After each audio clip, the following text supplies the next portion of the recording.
Баршаңызға сәлем достар, менің арнама қош келдіңіздер. Сіздермен мен Нұрайым. Бүгін осындай әдемі, дәмді, өте өзімнің сүйікті тағамдарымның бірі чечевица супының дайындалуын көрсететін боламын. Ең алдымен кастрөлға, қызып тұрған кастрөлімізге майымызды ертіп аламыз. Менде бұл тоң май, кез келген өзіңіздің пайдаланып жүрген майыңызды пайдалансаңыздар болады. Қызып тұрған майымызға етімізді жақсылап сарғайтып шыжғырып аламыз. Сонан соң жуаны ұсақтап тұрған жуамызды қосамыз. Жуамызды да кішкене сарғайғанша күтіп шыжғырып аламыз. Орташа отта шыжғырамыз барлығын. Сонан соң сарымсағымызды шыжғырамыз. Сонан соң сәбізді қосамыз. Енді достар, картопымызды турап дайындап қоятын боламыз. Мен экопактың чечевицасын пайдаландым. Міне осы жерде мен осы чечевицаның жартысын пайдаландым. Шамамен бір 300 граммдай пайдаландым. Чечевицамызды жуып дайындап қоятын боламыз. Енді осы шыжғырылған заттарымыздың үстіне шамамен 1,5 литрдей су қоямыз. Сонан соң картопымызды саламыз, бір қайнатып аламыз. Қайнаған күтеміз. Қайнаған соң астын басып, жарты сағаттай ет пен картоп пісу үшін жарты сағаттай қайнататын боламыз.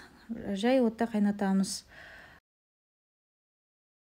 Тағамымызға тұз қосамыз. Жарты сағаттай қайнағаннан кейін достар чечевицамызды салып әрі қарай қайнататын боламыз. Шамамен тағы да жарты сағаттай қайнатамыз. Жарты сағатқа жетпейді пісіп жатады негізінде. Мен бірақ жарты сағаттай толық қайнаттым. Енді достар бетіне жаңа әсемдеу үшін осылай қызып тұрған сковородкаға нанды кішкене не істеп алдым мен. Екі бетін қызартып, жаңағыдай екі бетін осылай ұстадым отта. Енді достар, осымен тағамыз дайын болуға жақындады. Тағамызды бөлек ыдысқа құйып алып, осындай сонан соң блендерменен жақсылап езетін боламыз. Мінекей достар, тағамыз дайын болды. Осындай сұйықтықта болу қажет. Тым қою да сұйықта болмау керек. Осылай орташа болып шығу керек. Енді ұсынуымыз қалды әдемі етіп. Бетіне сухариді қойып, және де жаңағы петрушканы әдемі етіп осылай әсемдеп ұсындым.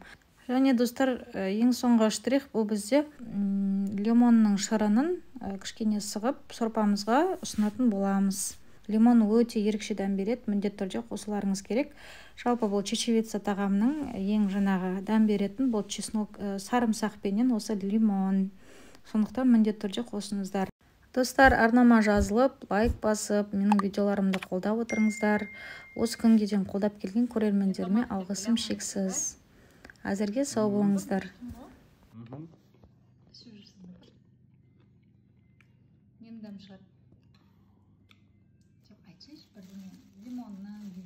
Лимон дәмі шығып тұр ма?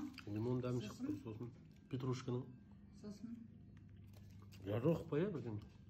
Чечевичный. Баяғыда істейтін едім ғой. Күшті. Әдемі. Күшті ма? Сырдың дәмі шығады. Дәріс болған. Ас болсын.